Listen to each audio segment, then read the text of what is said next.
Good afternoon, everybody. Thank you for joining us for this final event for uh, NeuroFest2021. Today in this session, we'll be shining a light on your experiences of co-producing research, services, and much, much more with people with neurological conditions, and thinking about what we can learn. We've got four fantastic panelists today who have a wealth of personal experience in this area. I'm going to just quickly introduce them, if that's okay. First of all, we have Jessica Mansel. Jess is the Senior Engagement, Involvement and Empowerment Officer for the MS Society. She works with the MS community to make sure our work reflects all experiences and ideas. Jess looks after the MS Society's co-production group and is passionate about equality, diversity and inclusion. Joining Jess today is also Morna Simpkins, who is Director of Scotland at the MS Society. Morna's passion is for the third sector and social justice. Prior to the MS Society, Morna was Chief Executive of Dundee Voluntary Action, the third sector infrastructure organisation. We also have Twohig-Bennett from Epilepsy Research UK. It's the only charity exclusively dedicated to driving and enabling life-changing, life-saving research into epilepsy. The research projects and fellowships ER UK support are of the highest scientific merit and are subject to rigorous scrutiny, involving a scientific advisory committee, independent expert opinion, interviews and peer review. And last but not least, we have Emma Sparrow from the Children and Young People's Engagement, who's the Children's and Young People's Engagement Manager at the Royal College of Paediatrics and Child Health, RCPCH.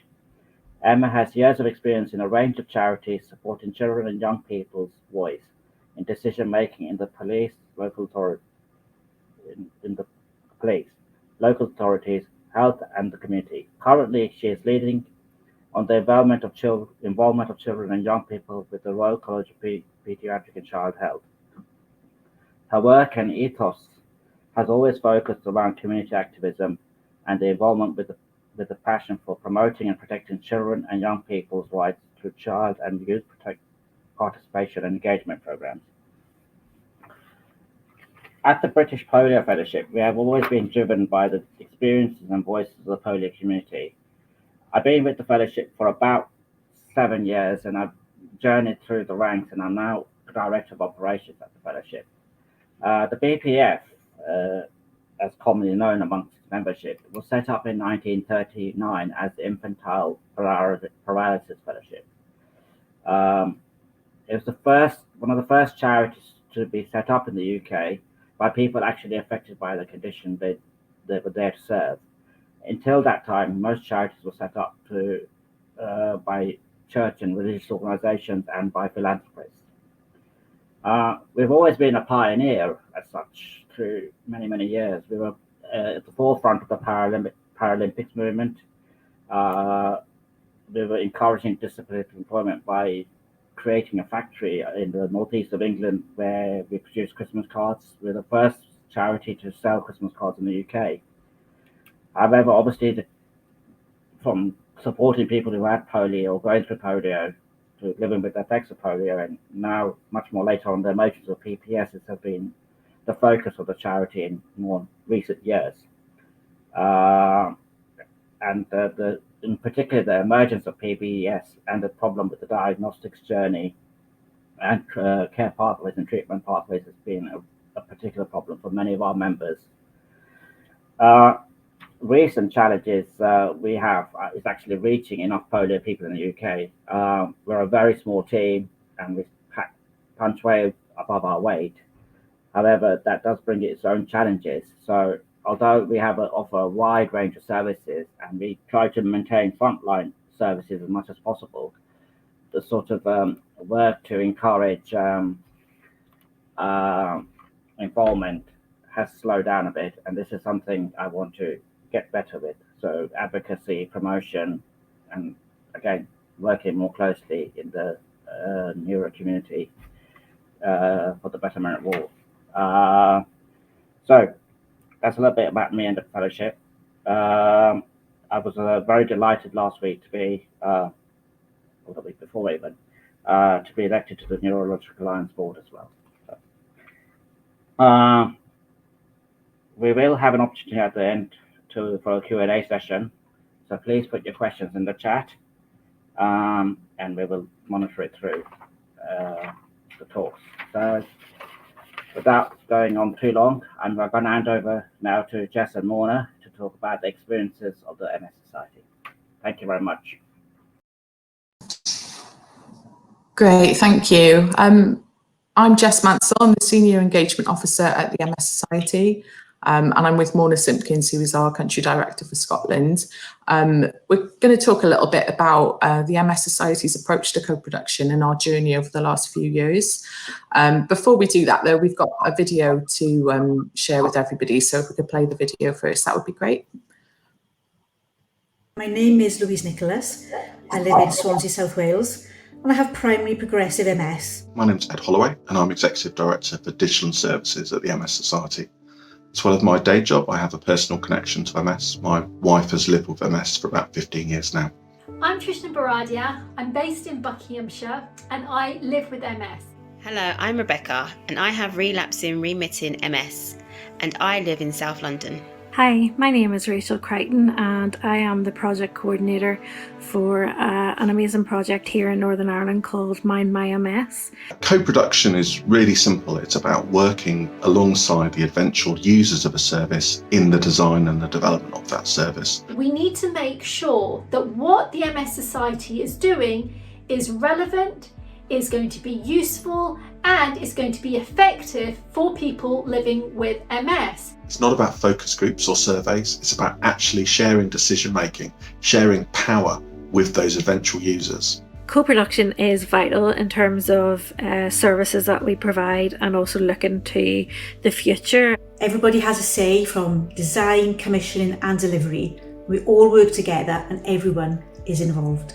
For people to get creative and give their suggestions and feel like they have a voice in the design and the delivery of a project. For me as a coordinator, it really gives me that solid foundation that I can build from. Co-production benefits all of the organisation's work. You're going to be far more effective if you've involved your eventual users, the MS community, in its design at the outset. We met for an hour a week on Zoom and helped to design the whole project and apply for funding, which we had. We had £500,000 to run this project, which is totally amazing.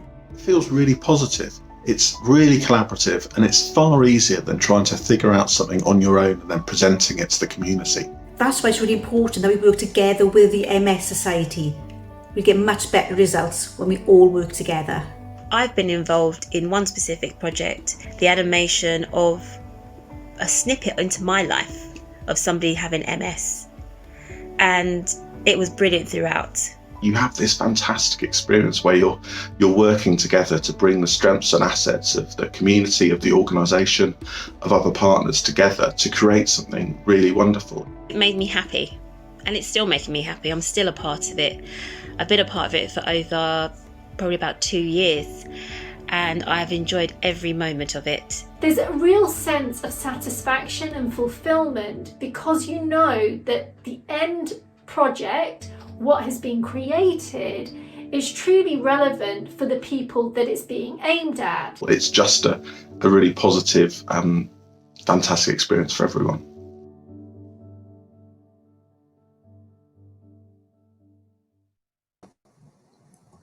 Great.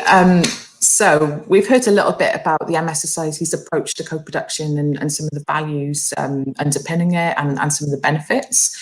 But we're now going to just look in a bit more detail around how we actually approach co-production. And something that forms the basis, our kind of starting point, is the ladder of co-production, or the ladder of participation, that really just outlines all the different stages that our community can get involved in shaping our work. So right at the bottom, we talk about things like education, coercion, and that's really about doing things to people. We then move up the ladder a little bit, and we come to things like consultation. So that's things like surveys or engagement, focus groups. And that's really, again, doing things for people. We're engaging them and involving them, but we're not necessarily sharing decision-making or power at that stage. Then we move right to the top of the ladder. And that's where we start to talk about co-production and co-design. And that's really doing things with people. So in equal active partnership from start to finish. The way we approach this ladder as an organisation is actually we use every single stage on the ladder. We run up and down that ladder all day long. And actually things like consultation, things like engagement, they can be really meaningful, really empowering parts of our work. And they often form the basis for co-production. So we'll do a kind of big survey across our community. They'll tell us their priorities, and then that will tell us where we need to focus our co-production.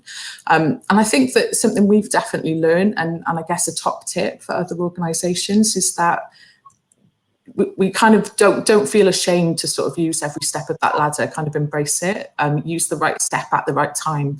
And if you're doing consultation, call it consultation. Don't call it like co-production or co-production with a little c. Just call each stage of the ladder exactly what it is and embrace it and make the most of each step. Okay, so I just want to explain a little bit about our journey over the last few years with co-production and involvement. So back in 2015 is when we really started to think a lot more about co-production. And as an organisation, we have our roots in co-production. Our founders, Mary and Richard Cave, were two people who had lived experience of MS. At that stage in time, we had pretty limited understanding of co-production, and we were often calling things like consultation or engagement co-production. So again, I think we've learned over the last few years how important it is to make sure that everyone is using the right terms. But yeah, we had a limited understanding of what co-production actually was, and there was that sense that we were kind of retrofitting or running before we could walk. We had a lot of willingness, a lot of desire to co-produce, but we just weren't necessarily sure what that was. And we didn't have any strategy or any dedicated resources. And we also had very little or limited diversity in terms of the people we were involving from our community. We then move on a little bit and we've got an engagement, involvement and empowerment strategy, dedicated staff resource, the first version of our co-produced co-production toolkit, so providing our colleagues in our community with those tools to actually co-produce. We started a steering group and a network of experts by experience, those people with lived experience who wanted to help us shape our work. And then we move on to 2020, and we're starting to see really good examples across the organisation, including service design, both locally, nationally. We've got our research network, we've involved people and co-produced our Stop MS appeal, number of campaigns, and we have councils and boards. So our board of trustees have lived experience, and we start to focus on making sure they have diversity as well. We then move forward to 21, and we've expanded our network of people who are really getting involved in shaping our work, and we've started to develop connections with diverse groups. We used to have this network, Experts by Experience network, that was about 140 people on a mailing list who said that they would be happy to help us co-produce. But really, I think the shift we've seen in the last year is opening up that network and tapping into the networks that already exist, tapping into our whole community and getting everybody involved in co-production. And in that respect, we reach over 13,000 people through our groups, 36,000 people from our campaigns community, countless hundreds of thousands of people over social media. So we're really trying to see our whole community as the network of people that we co-produce with.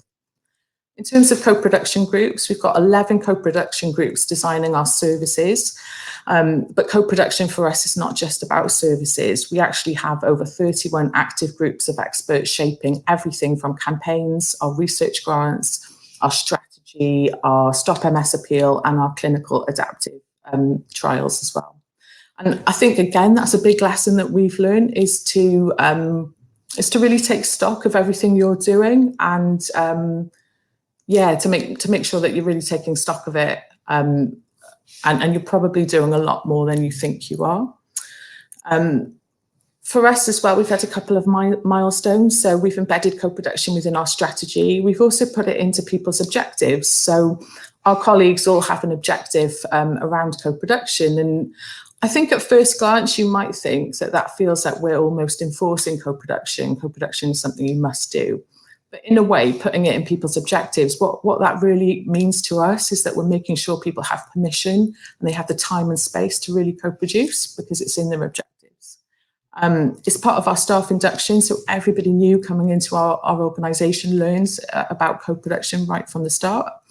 And we've also got a new digital co-produce toolkit, which hopefully we'll be able to share with you.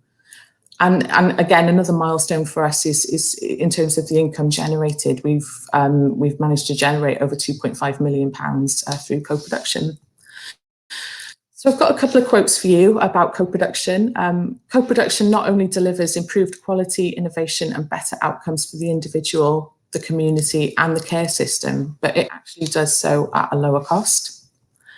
And at its best, co-production can build people's capacity to live the life that they want in the community where they live.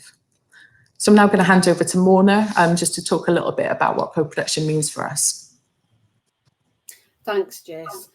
So why is co-production so important to us? Well, for me, there's a resounding yes as to why we should always be doing co-production or somewhere on that ladder. For me and for us, it's not about the funding, it's about the services, campaigns, research, all of our work being designed and shaped by the people who are affected by MS. And by working together, we do get better results and better projects and campaigns. So just to talk a little bit about some of our lessons that we've learned along the way. As you've heard from Jess, we had a journey that went back to 2015, but some of the lessons that we've learned along the way that we want to share with you is, as Jess has said, take stock. We're already doing it. Take stock of what you're doing and what you know you're already doing. It's a carrot, not a stick. Inspire people, talk to them, share videos, and tell them about what co-production and co-design is, and celebrate everything. Don't forget to shout about it. Try to set out expectations at the start. We know that we've learned that lesson where we've maybe gone into something saying it's co-production, the top of the ladder, and in reality it's not. It's consultation or engagement. And as Jess says, there's nothing wrong with that, but just try and set out those expectations and boundaries before you go. Call a spade a spade. Only call co-production co-production. Don't call it faux pro. Measure everything that you're doing. Measure it, capture the lessons learned, and shout about your success. It's a journey. Use all of the ladder and recognise where you might need to shift gears up and down, even within a project or a co-design event. Things to remember. Understand the gaps and the gear shifts that you need to take. Adapt to processes you already use and have. You don't need to start all over again.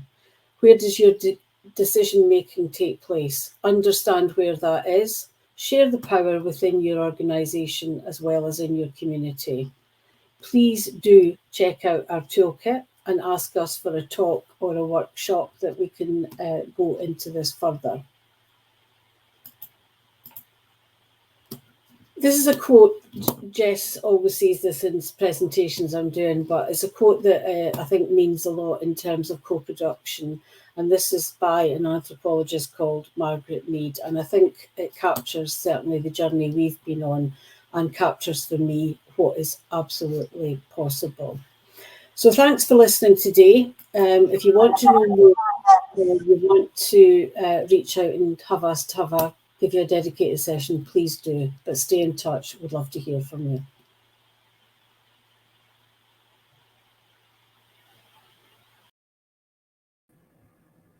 Okay. Well, I think that was really inspirational. Thank you to both Jess and Morna. I learned a lot from that, so brilliant. Please keep the questions coming in the chat, and we will get to them at the end of the session. And now I'm going to hand over to Caoimhe from Epilepsy Research UK. Thank you. Hi everyone, my name is Twohig-Bennett and I'm Head of Research at Epilepsy Research UK, and I'm delighted to be here joining you at NeuroFest to discuss how we at Epilepsy Research UK have been involving people affected by epilepsy in research. And I wanted to really give you a warts and all account of co-production and involvement in our research. Along the way, we've had some real successes and some real highs, but we've also had some real challenges and learnings, and that have brought on some deep thinking that I think will be of interest to you. But first of all, what's at stake? Well, there are currently 600,000 people in the UK with a diagnosis of epilepsy, and it's estimated that there are around 65 million people worldwide. And in the UK, each year, epilepsy costs the NHS around £1.5 billion. We know that for 30% of people with epilepsy, their seizures cannot be controlled by medication. And tragically, there are 21 epilepsy-related deaths every week in the UK. And there are also some huge inequalities in research funding. The figures you'll see on screen reflect the amount of government funding in research. Charity funding is not included in this.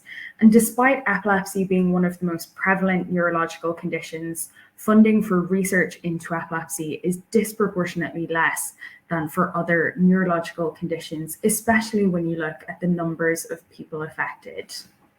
So that's why in 2020, we launched the strategy Going Further to Advance the Science of Epilepsy.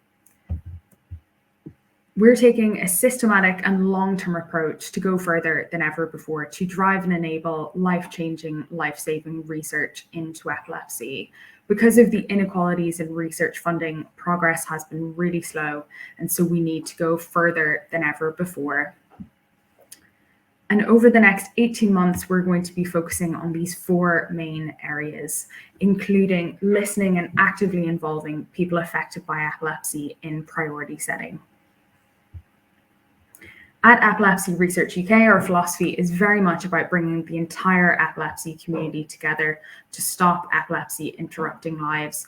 Everyone has a role to play, whether you're a person affected by epilepsy or a researcher into the condition. And so in October 2020, as part of our A Life Interrupted campaign, Epilepsy Research UK launched the Shape Epilepsy Research Network to provide an opportunity for people affected by epilepsy to be involved in helping to shape the future of research into epilepsy.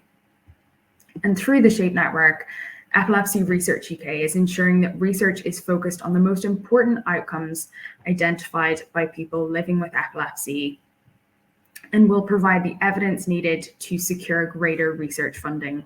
So as part of this process, we've spent time speaking to people in our network about their previous experiences with PPI. And we've learned that people affected by epilepsy can sometimes feel that their engagement or involvement in research is tokenistic or a bit of a tick box exercise, and they perhaps didn't hear feedback as to how the research progressed after their involvement. And equally from researchers, we've heard that they can feel underprepared when responding to questions about personal treatments or when having to navigate the emotions around personal experiences.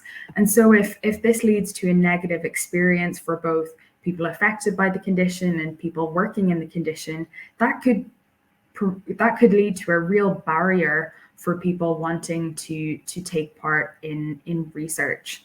And in fact, when we were in the strategy development process for our Shape network that I'll be speaking about shortly, we find that there was a real defensive tone being used often, almost anti-researcher, because they had had those negative experiences in the past.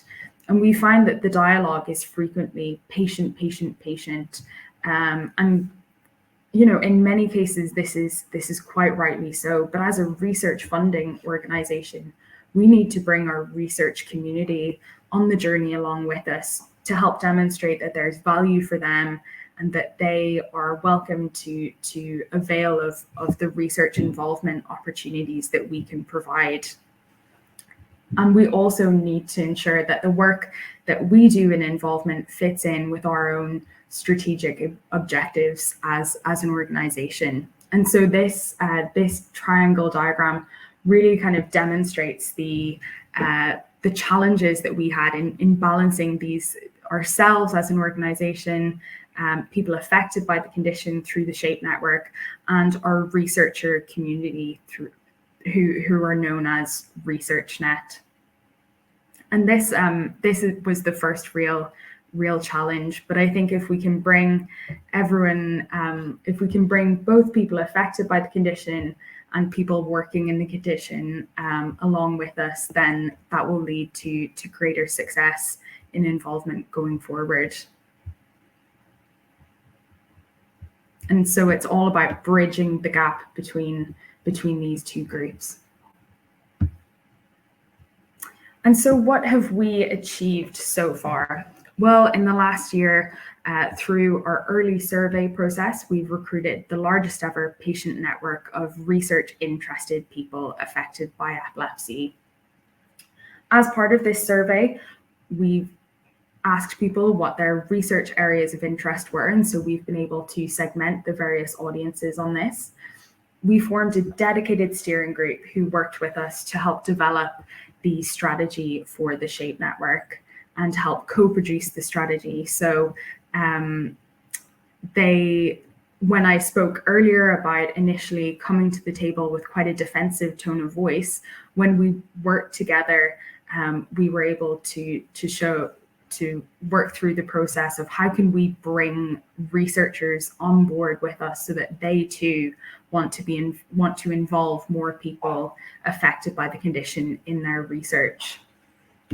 We're embarking on a rolling program of education and preparation because the people involved in our SHAPE network, before they get involved in research, they might have lots of different questions. For example, how does research work? How are animal models used and why are they used in research? How does a clinical trial work and how can I get involved in a clinical trial? And what happens with my data if I'm involved in a data study? Where will my data go? Where will it end up? And so through this rolling program of education and preparation, we're going to ensure that people getting involved in research have a baseline level of training so that they are prepared to take part in research. And so that then when they're involved in research, it's so much easier from the get-go. And one example of how we're doing this is through our annual grant round. So we are involving members of the SHAPE network in our annual grant round. This can be through assessing applications for research funding, through our application clinics, through taking part in interview panels for the fellowship awards that that funding that we award each year. And of course, if we receive a grant application for a very specific type of epilepsy or relating to a rare associated condition, we can go out to our SHAPE network and identify someone who may have experience in that specific area, and it could give us engagement with specific rare disease groups. And I think one way that we've really ensured that this has gone well has been through end-to-end management, and that's really been the only way that you can ensure that you safeguard the experience, that you are facilitating the involvement opportunities as they happen, and easing the process for both people involved in the research and the researchers themselves. And it just ensures that it's a high quality experience and that the meaningful, it's a more meaningful way to bring people together where both the contributions are valued. So that end-to-end management is so important for us.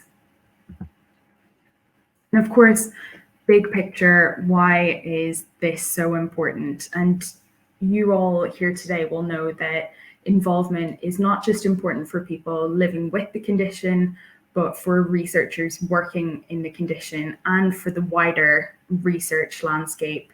And I think this this slide could be true for epilepsy, but it could be true for so many other conditions out there as well. And so this brings me on to the UK Epilepsy Priority Setting Partnership. So connecting people affected by epilepsy with researchers involves so much more than just involvement in our grant round or project-specific involvements that we might share with our SHAPE network. But bringing the epilepsy community together is pivotal in shaping the future of research. And our SHAPE network are going to help us to deliver the UK Epilepsy Priority Setting Partnership work that we're currently funding and leading. And so in collaboration with the James Lind Alliance, the UK Epilepsy PSP is bringing together clinicians, patient groups, and people affected by epilepsy to identify and prioritise areas of healthcare that can be improved by research. We're going to be inviting the entire epilepsy community and all those with associated conditions to contribute, and the evidence that we gather is really going to be transformational for research into epilepsy. And we knew in setting out on this journey that it would only be valid if we had all of the main epilepsy charities involved, and we're delighted to be working with them. I think traditionally, there haven't been a lot of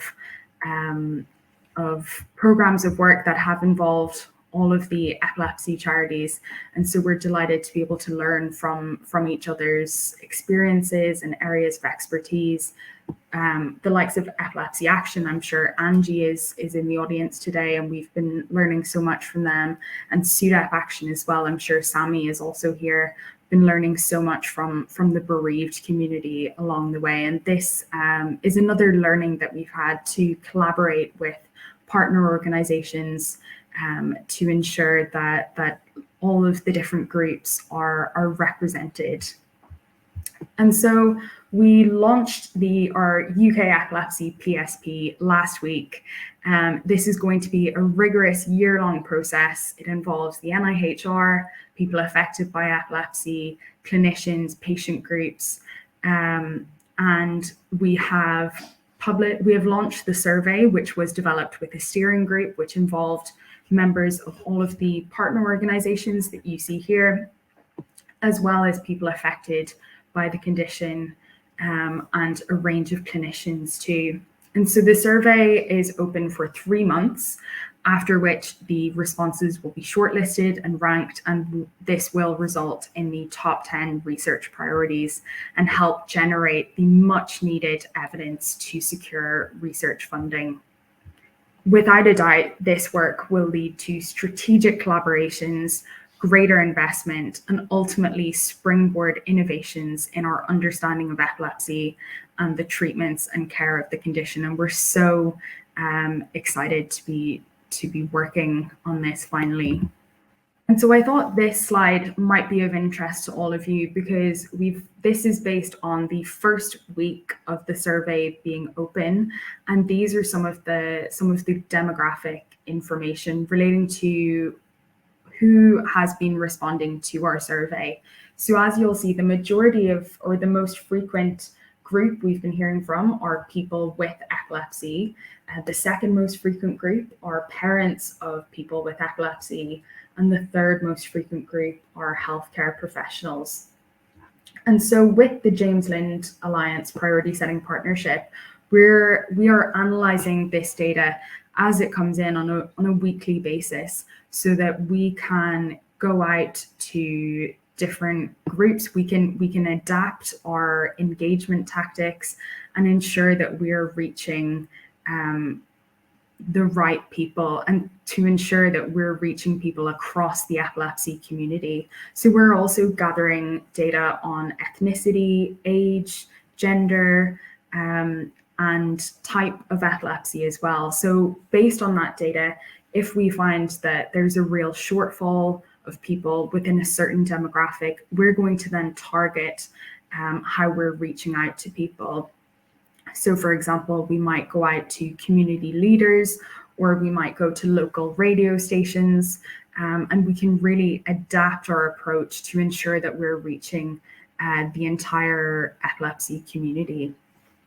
And again, working with other organizations is such an integral part of this. So being able to work with the likes of SUDEP Action, for example, to ensure that we're reaching the bereaved community, who are represented by 6% of the sample here, working with Young Epilepsy to ensure that we're reaching the parents of people affected by epilepsy, but also young adults and children affected by epilepsy. And so those are working with these partner organizations is so beneficial. And we knew, again, that this body of work would be really enriched by working with these organizations.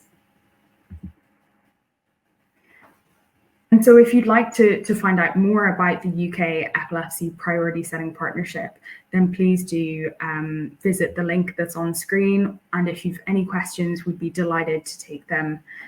That's the contact email there. And just before I finish the presentation, I wanted to end on some of the final learnings, or the real take-home learnings that we've had from co-production. And so I think the main one has to be ensuring that all stakeholder groups have input from an early stage. So that's people with lived experience, researchers, making sure that they're both engaged and involved and both have buy-in from an early stage. And of course, collaborators and partner organizations, for example, through our James Lind Alliance Priority Setting Partnership. And again, involving those partner organizations to bring those incredibly valuable insights and engage with various communities that we might not be able to engage with on our own. And the James Lind Alliance will only be valid if we can hear from the entire epilepsy community. And again, I spoke about this in relation to the SHAPE network, but end-to-end management to ensure that involvement is a positive experience for all involved. And if we can ensure that it's a positive experience, then we can ensure that people will want to be involved in research and to involve people in their research going forward. So yeah, those are our real top 3 learnings. I'm sure there are many more learnings, but those are the real top 3 that we wanted to share today. So a huge thank you to all of you for listening, and I'll be delighted to take any questions that you may have. Thank you, Kripen. That was really interesting. I'm particularly interested to see how well you work with other people in the community, which I think is easier said than done. So well done on that. As I said earlier, please keep your questions coming in the chat if you can. For any questions, so we can deal with them afterwards. But now I'm going to go over to Emma, and she's going to talk about, I think, in my opinion, this is probably the most sensitive area about co-production, and it's about how we engage children and young people. And obviously, there's a lot of sensitivity around involving children, so I think it's quite interesting to hear from Emma now. So I'm going to hand over to Emma. Thank you. My name's Emma Sparrow, and I'm the Children and Young People's Engagement Manager at the Royal College of Paediatrics and Child Health. And I'm really pleased to be with you today and to let you know a little bit about what we do in terms of involving children and young people with epilepsy and other conditions and health needs in our work. So whilst the children and young people aren't with me today, they do help me with the presentations so that we are informed by what they would like us to share with you. And the first thing is always to say, have you heard of the UNCRC? So if I was in the room, I'd be getting you to put your hands up, but you're lucky today that I can't see how many hands there are. But the UNCRC, for anybody that doesn't know, is the United Nations Convention on the Rights of the Child. And for us at RCPCH, it's, everything starts there. So we've had our children and young people look at the Convention on the Rights of the Child and just think about which ones of the rights are, for them, the most important. Now, what they're not saying is that any are better than the other, but just important to them in a health context, maybe as children and young people with long-term conditions.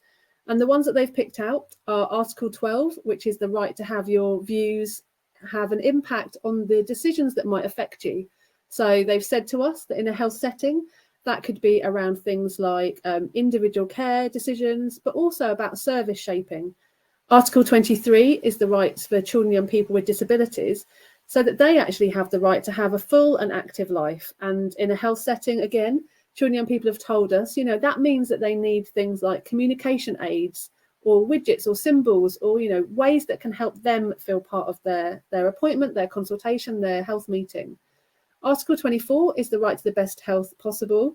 And that's why there's so many people that have been brilliant with working with our children and young people with epilepsy and other conditions to make sure that they do have the best health, but also the best health services by involving children and young people in their service decision making. Article 28 is the right to education. And again, our children and young people have selected that. Might seem a bit odd because we're a health charity, but it's because they said that actually if they've got health needs, sometimes it can be hard to be in school. So they need all of our support to make sure that actually their education needs are met. So for example, making sure that services don't have so many health appointments in different places at different times, because that can lead to extra days off school when they might already be struggling with days at school because of being unwell. And Article 31 is the right to rest, relax and play. Now, again, children and young people have selected that one in a health context to think about actually what we might need to do to make sure that children and young people with long-term health needs or long-term conditions can have the right to rest, relax and play. So that means not always being in health appointments or being supported to go on school trips or sleepovers at friends' houses, and just thinking through what might need to happen around their care needs or their health needs to support them to have a fab time.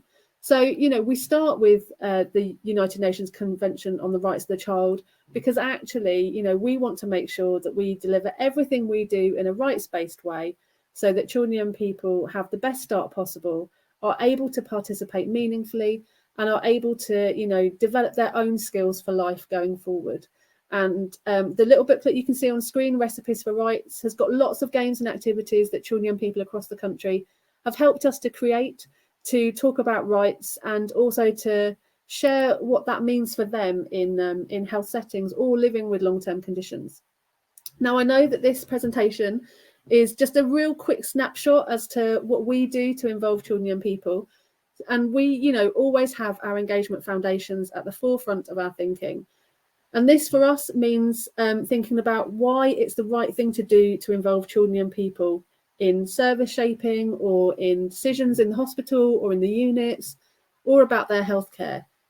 And the reason why it's the right thing to do is because of the UNCRC, but also it's our belief that children and young people as patients, you know, should be involved in things which affect them.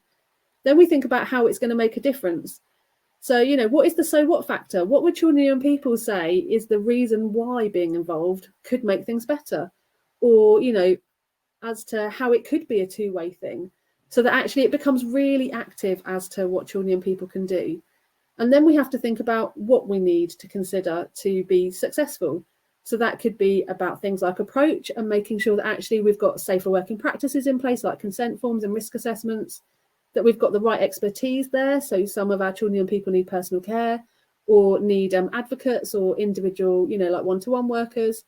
Or it could be around things like the topic and making sure that it's relevant, it's interesting, it's fun, you know, there's a reason, it's, you know, there's a bit of a driver, but also really thinking through some of the sensitive topics and making sure they're well supported.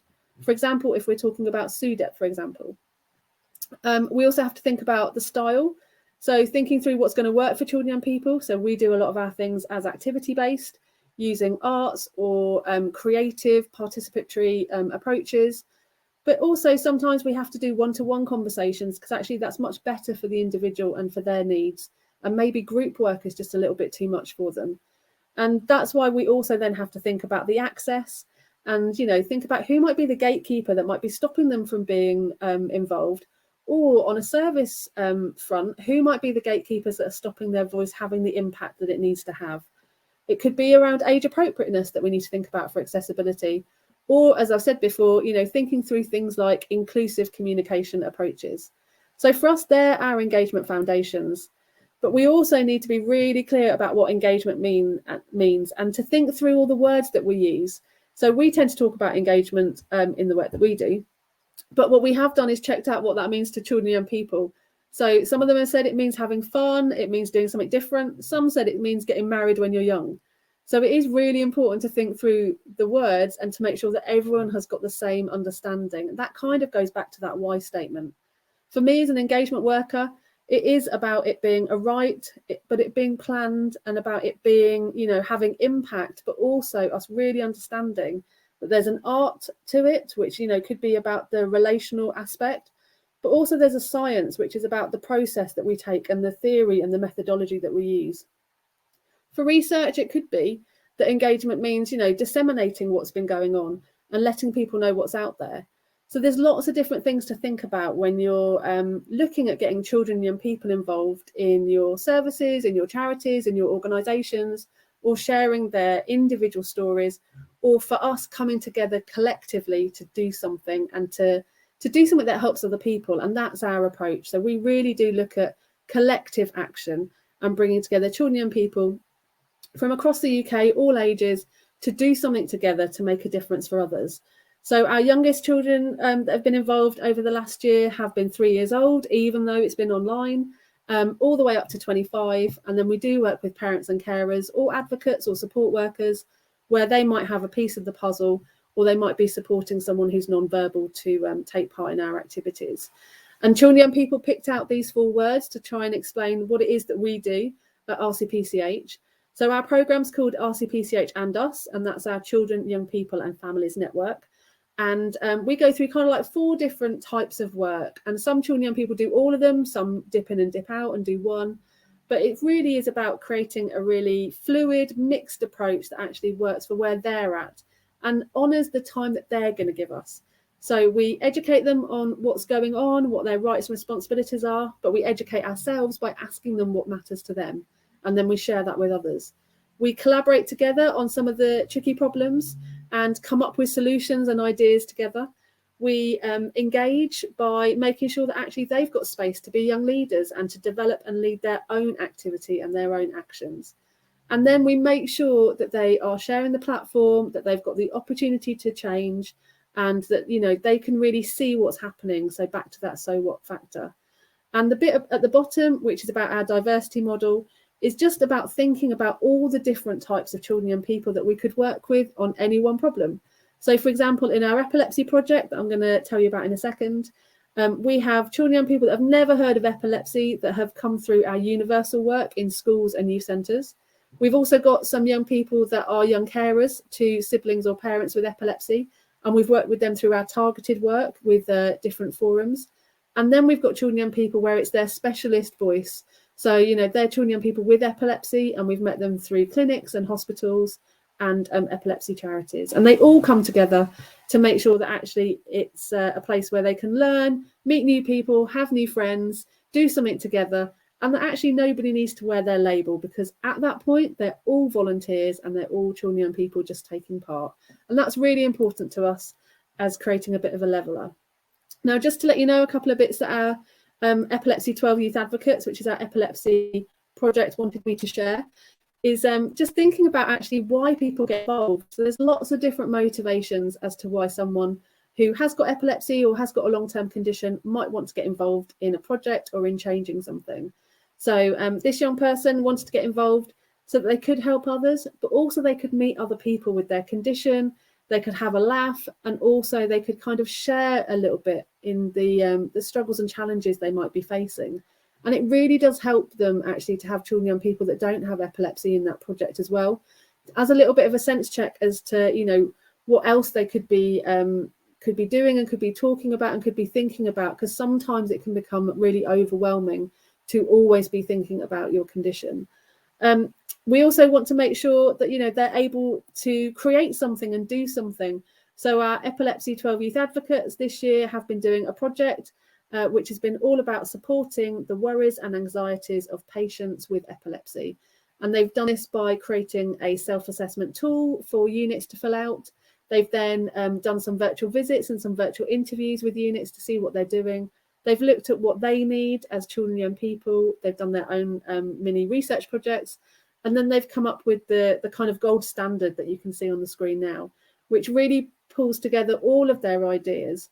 And actually for us, it's really important if you're doing anything with children and young people that you've got a chance for them to have some quick wins by sharing tips like this, but also some long-term aspirations where actually, you know, it might take a while for clinics to be able to offer all of these elements. But, you know, it's really important that we're able to be aspirational, but also to be realistic as to what we can achieve now, so that children and young people can see that things are happening and that you know, they're moving forward.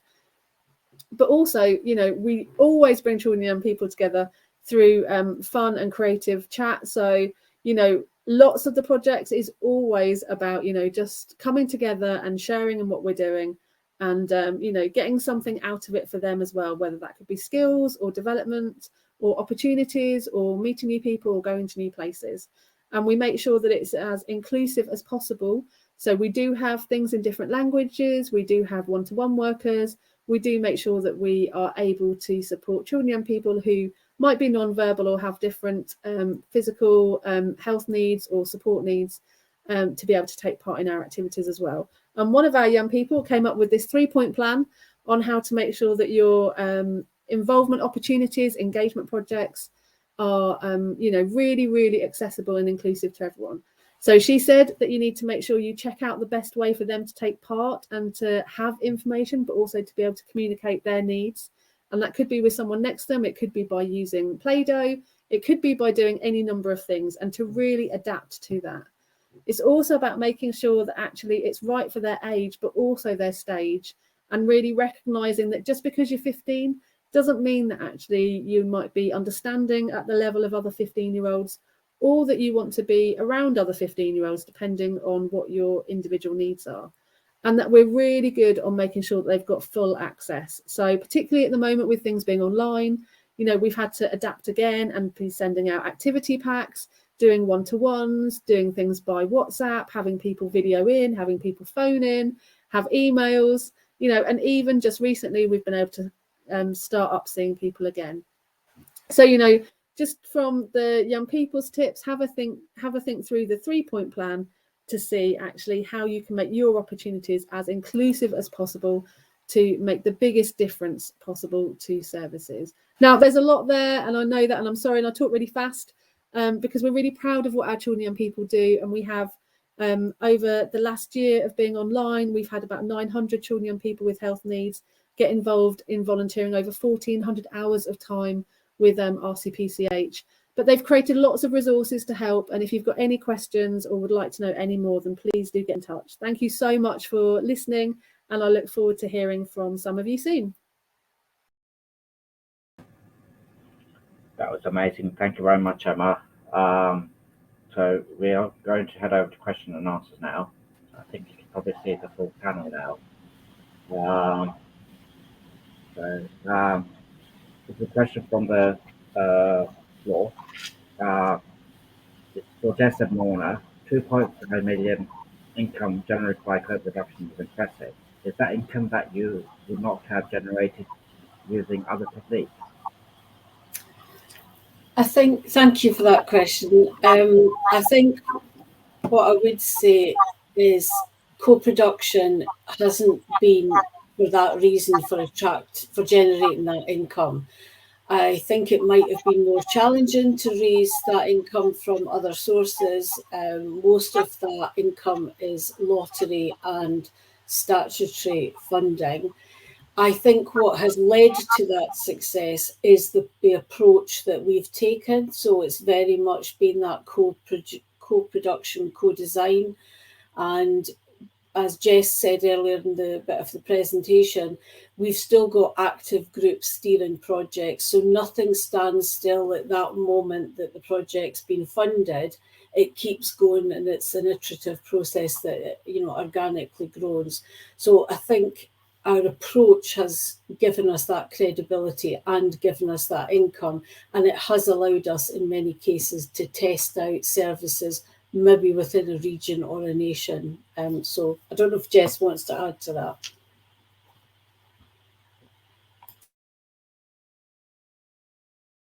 much. The next question is for Kriva. It's actually from Georgina, but it says, great epilepsy collaboration. Any lessons you'd like to share on skills for getting people on side with this research project? And to be honest, I'm also trying to engage the polio community in a similar way at the moment. So I would actually be really interested in that answer to that question.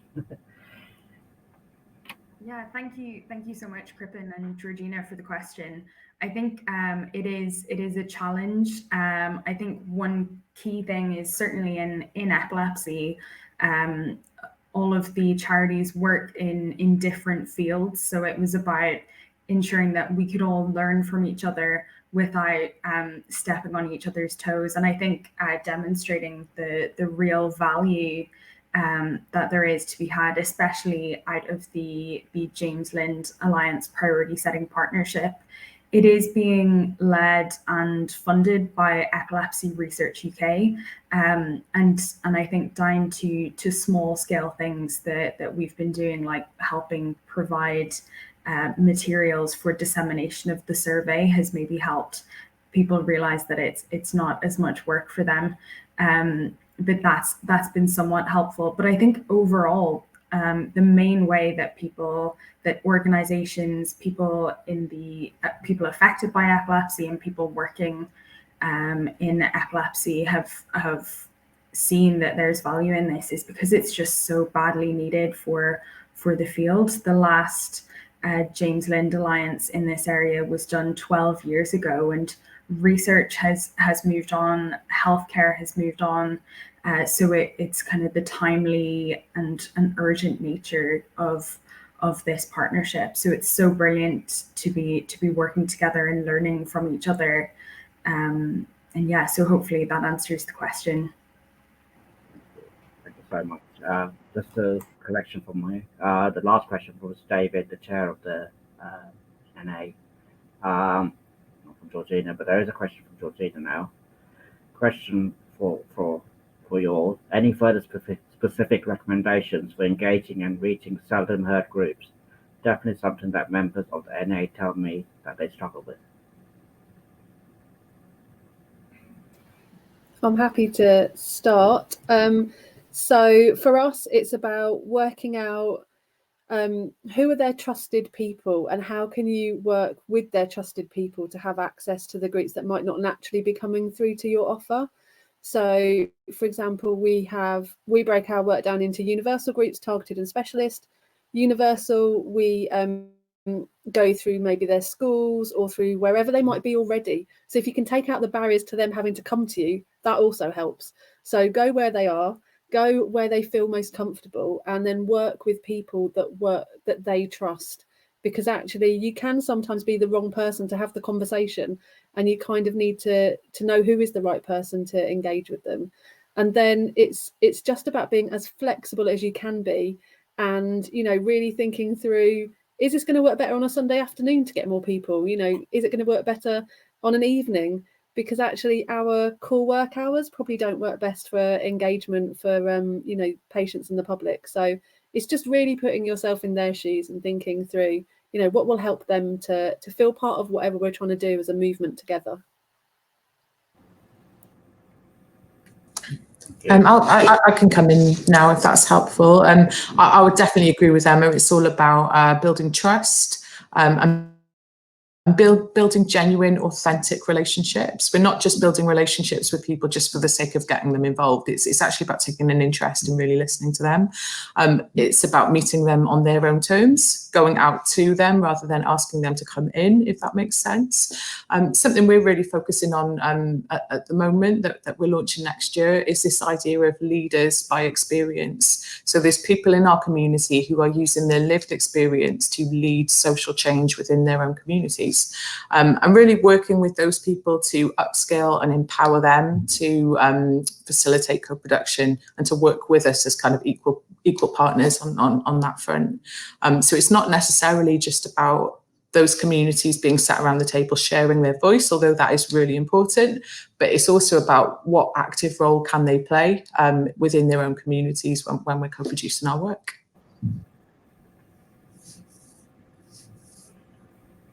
thank you. Do you want to add anything to that?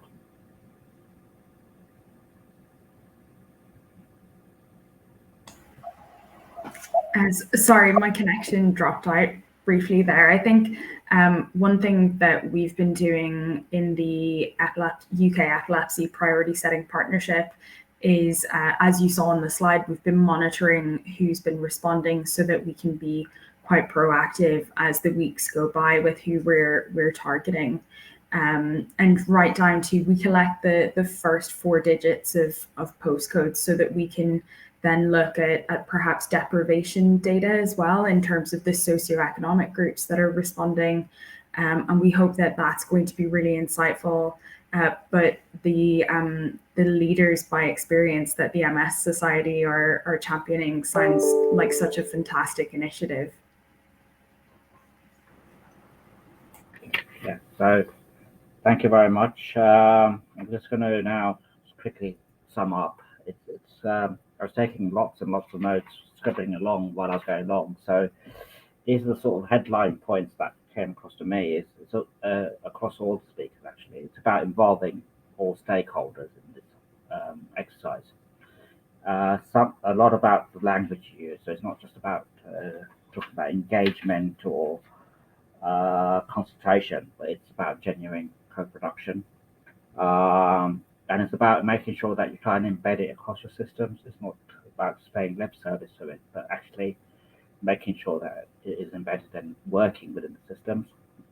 And the whole purpose of doing it, the main purpose of doing this work is to bring buy-in from the community and the people you try and serve as well. And in learning from each other, and ultimately to get better results, which is, I think somebody said about saving costs. Actually, I think it's more about value for money for the community rather than just saving costs.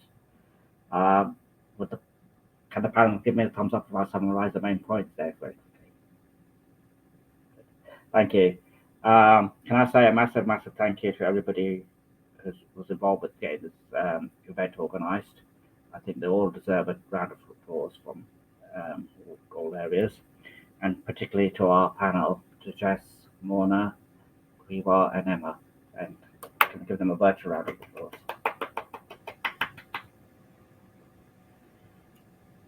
Thank you very much.